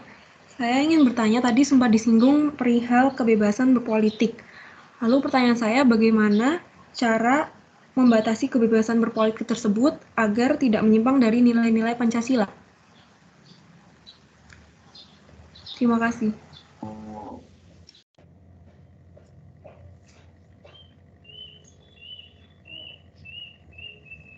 Oke, terima kasih Iza atas pertanyaannya. Selanjutnya sesi pertanyaan ini saya tutup. Tolong berikan waktu kami sebentar untuk berdiskusi. Terima kasih. Oke, terima kasih untuk kelompok 4. Kelompok 5. Kelompok 3 sekarang jawab. Silakan kelompok 3 muncul. Kelompok 5 stop presentasi dulu. Silakan. Kelompok 3. Yuk masuk kelompok 3. Ya, apakah suara saya sudah terdengar? Maaf. Pertanyaannya di share screen kelompok 3.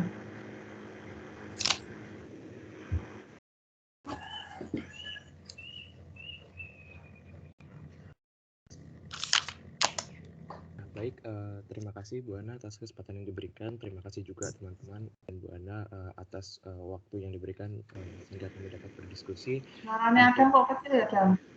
Dalam, Bu. Adam, suaramu agak kok kecil. Oh iya. Apakah sudah lebih? Sudah. Iya, terima kasih, maaf. Kok kecil lagi?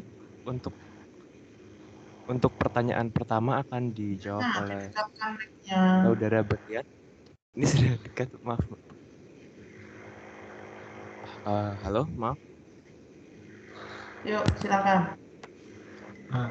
Apa sudah terdengar dengan jelas, maaf, Bu? Sudah, silakan. Untuk pertanyaan pertama yang disampaikan oleh Rendra akan dijawab teman kami yaitu Berlian. Untuk pertanyaan nomor 1, itu dari Rendra, apa penyimpangan Pancasila sebagai ideologi dari masa Orde Lama hingga masa reformasi yang masih terjadi hingga sekarang? Yaitu masih banyaknya pelanggaran hukum. Hukum itu masih kesenjangan sosial. Itu masih banyaknya ideologi asing yang masuk ke Indonesia. Lalu terjadinya KKN, korupsi, kolusi, nepotisme. Lalu pembangunan yang tidak merata, terjadinya diskriminasi etnis dan juga pembatasan kelompok agama minoritas oleh mayoritas, dan juga ada pergantian rezim yang berkuasa, lalu melahirkan kebijakan politik yang berorientasi pada kelompok atau partai.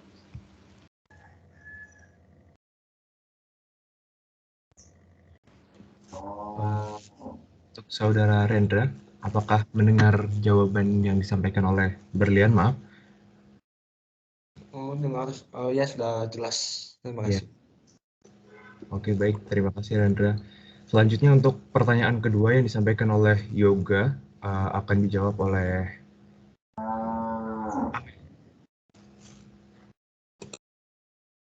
Baik, saya akan menjawab pertanyaannya juga. Apakah ada ideologi yang ingin menggeser ideologi Pancasila sebagai ideologi negara? Dan cara mengatasinya bagaimana? Jawabannya yaitu ada, meskipun upaya menggesernya itu secara tidak langsung.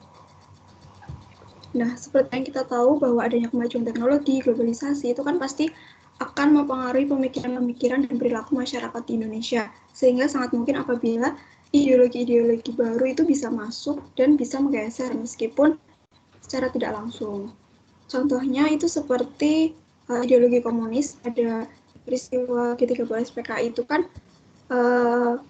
ingin mengubah Indonesia menjadi ideologi komunis, dan juga pembentukan PKI Madiun yang ingin membentuk negara Republik Soviet Indonesia. Dan namun kita tahu ya bahwa kemarin itu sudah dijelaskan kelompok sebelumnya bahwa Pancasila itu kan berasal dari kepribadian Indonesia itu sendiri, sehingga bisa bertahan sampai sekarang meskipun dahulu itu udah terjadi gonjang-ganjing perubahan Pancasila. Kemudian cara mengatasinya bagaimana? Dengan terus menanamkan nilai-nilai Pancasila dalam kehidupan kita sehari-hari, kemudian tidak terpengaruh gaya hidup dan globalisasi yang jauh dari nilai-nilai Pancasila sebagai ideologi negara. Bakal menjawab Yoga. Saya rasa sudah cukup. Terima kasih kepada kelompok 3 atas jawabannya. Baik juga Sama-sama, terima kasih. atas pertanyaan yang telah disampaikan. Selanjutnya kita berlanjut ke pertanyaan ketiga yang disampaikan oleh Dea Anindita. Hal ini akan dijawab oleh Saudara Syifa. Oke, baik, saya akan menjawab pertanyaan dari Dea. Akibat perbedaan penafsiran Pancasila sebagai ideologi dapat kita lihat dari pengimplementasiannya pada masa pemerintahan Presiden Soekarno sebagai Presiden Soekarno. Ya, pada saat itu dilakukan demokrasi terpimpin yang konsep ini akhirnya cenderung menjadi kekuasaan terlihat sebagai otoriter. Seperti pada saat Presiden Soekarno membubarkan DPR karena tidak sesuai dengan yang dimau. Nah, yang kedua ada pada masa Orde Baru, pada masa Presiden Soeharto, penafsiran Pancasila lebih banyak dari sisi administratifnya. Semua hal didoktrinasi Pancasila, namun hanya pada permukaannya. Memang ada pembelajaran P4, namun indoktrinasi Pancasila semacam itu tidak serta-merta membuat nilai-nilai Pancasila terimplementasi secara benar. Presiden Soeharto maupun Presiden Soekarno tetap saja harus turun dari jabatannya secara paksa karena masyarakat yang adil dan makmur sesuai Pancasila pun tidak terwujud. Solusinya, kita harus bisa memahami bahwa ideologi Pancasila sebagai ideologi itu merupakan pondasi yang ujungnya adalah tujuan. Nah, di antara pondasi ini ada dasar yang kita bisa bilang Pancasila dan tujuan. Nah, disitulah harus ada kebijakan dan program yang sesuai dasar dan pondasinya. Nah, untuk pertanyaan yang kedua mengenai pernyataan Napoleon sebagai ideologi yang mengatakan bahwa ideologi hanyalah khayalan belaka dan tidak memiliki nilai praktis, kita bisa mengartikan bahwa nilai praksis itu adalah nilai instrumental yang bersifat nyata dalam kehidupan sehari-hari. Jadi maksudnya dari Napoleon ini ideologi itu hanya sebuah pemikiran tapi tidak ada prakteknya gitu. Bisa kita sebutkan bahwa Napoleon di sini itu membantah pernyataan dari de Tracy mengenai Science of Ideas yang merupakan waktu itu ideologi menjadi dasar pada masyarakat Prancis pada saat itu. Nah, pada waktu itu adalah tahun 1796 yang pada saat itu Prancis itu lagi mengalami krisis ekonomi karena pemerintahannya yang korup kan. Jadi pada saat itu malah Napoleon tidak membenarkan karena tidak adanya nilai praksis dari ideologi yang sedang diberlakukan pada saat itu karena pemerintahannya yang korup. Nah, seiring berjalan dengan waktu ideologi ini berkembang dan nyatanya pada saat ini ideologi dapat menyatukan negara Indonesia yang dari Sabang sampai Merauke. Jadi menurut saya pernyataan ideologi dari Napoleon ini itu didasarkan dari situasi pada saat itu. Gitu. Terima kasih. Apakah sudah menjawab pertanyaan dari Saudari Dea? Sudah, terima kasih.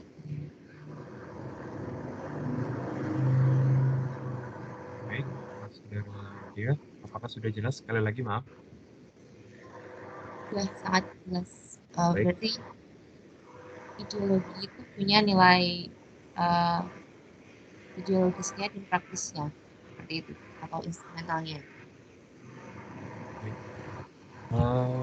Selanjutnya kita akan beralih ke pertanyaan keempat, yaitu Samuel Taylor.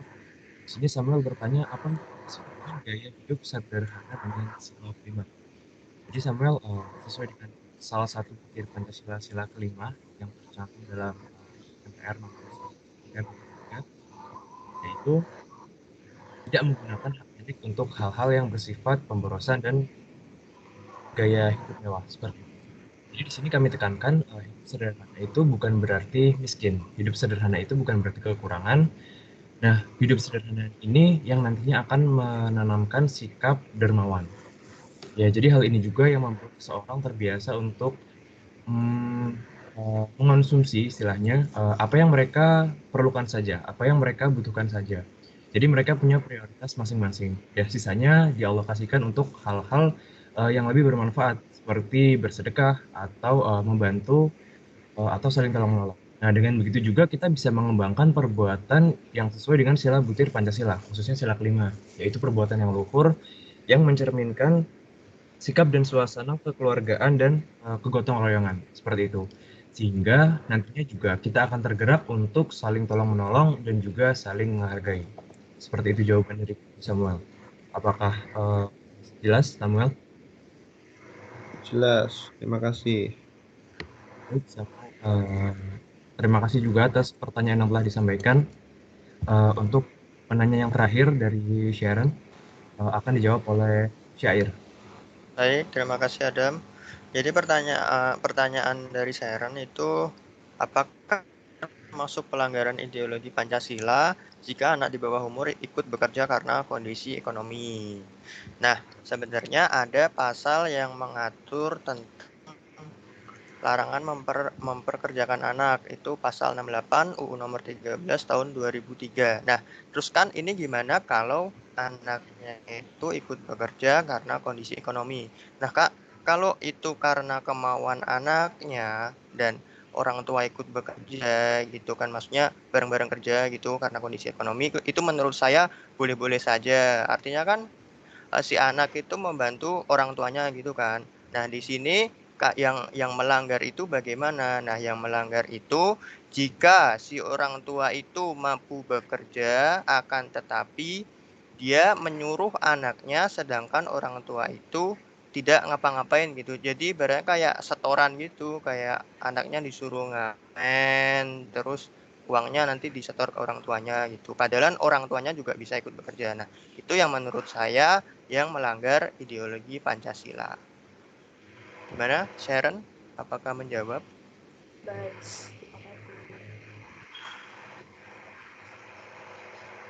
Menjawab ya. Baik, Sharon sudah menjawab seperti yang dikatakan oleh Syair tadi.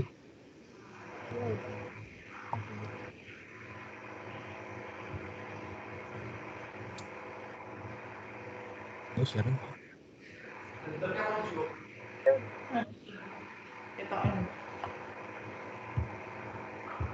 Terima kasih. Sharon, apakah suara saya terdengar?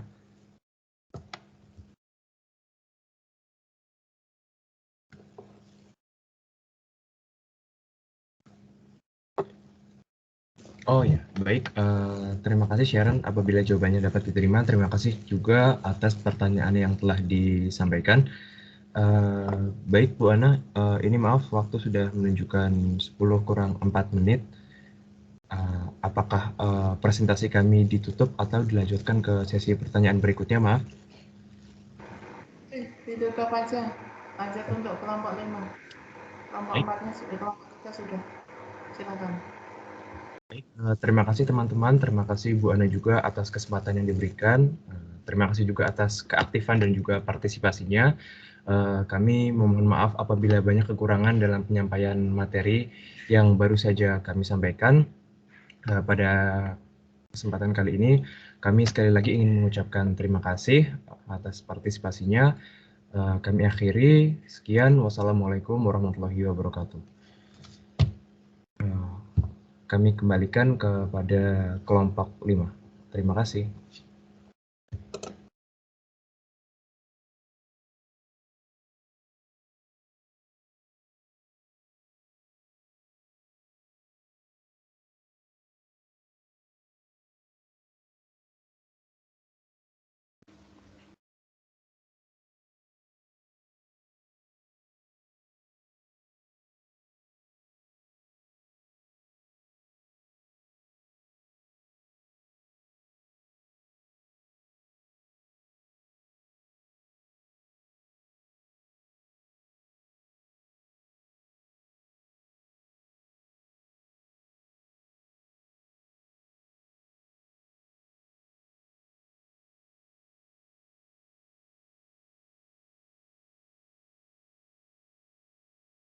Selanjutnya, kelompok kami akan menjawab pertanyaan yang telah dipaparkan oleh 5 orang teman sebelumnya.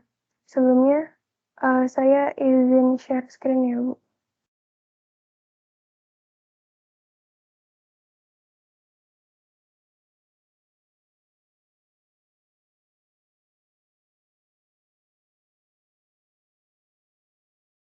Nah, untuk pertanyaan pertama, tadi dari Aidia, pertanyaannya, Apa yang menjadi faktor pendorong orang melakukan penyimpangan Pancasila sebagai sistem etika? Nah, untuk pertanyaan ini akan dijawab oleh Samuel.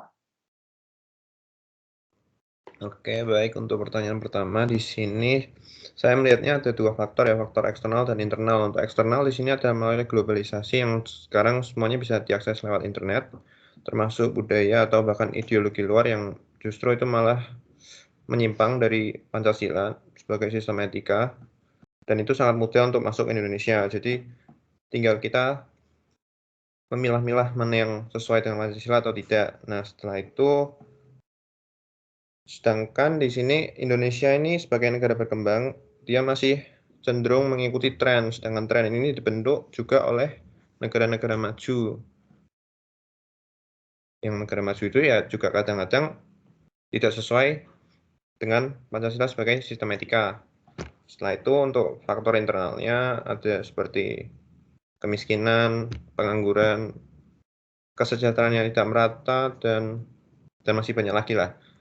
Namun untuk yang saya lihat sekarang ini yang lebih mendominasi adalah dari faktor eksternalnya, begitu.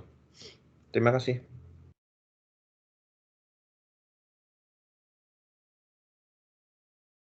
Untuk Aidia, apakah jawabannya sudah cukup?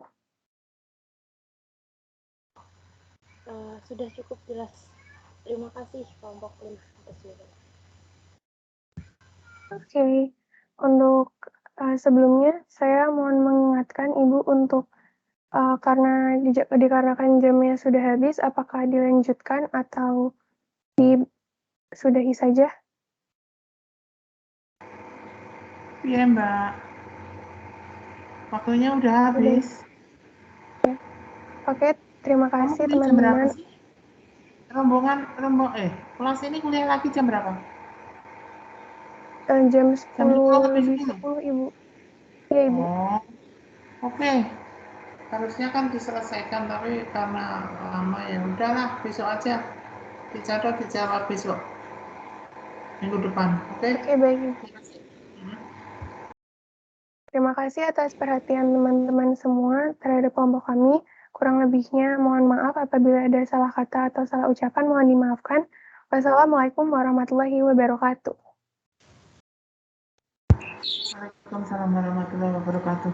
Ya, terima kasih untuk kelompok 3 dan kelompok 5 sudah presentasi. Kelompok 5 minggu depan disiapkan untuk menjawab pertanyaan dan tidak ada tambahan pertanyaan lagi ya. Pertanyaan itu diajukan selama perkuliahan berlangsung ya. Oke, thank you matur nuwun, terima kasih. Sehat selalu semuanya, selamat siang. Selamat siang, terima kasih, Bu. Terima kasih, Bu. Terima kasih, Ibu. Terima kasih, Bu. Terima kasih, Ibu.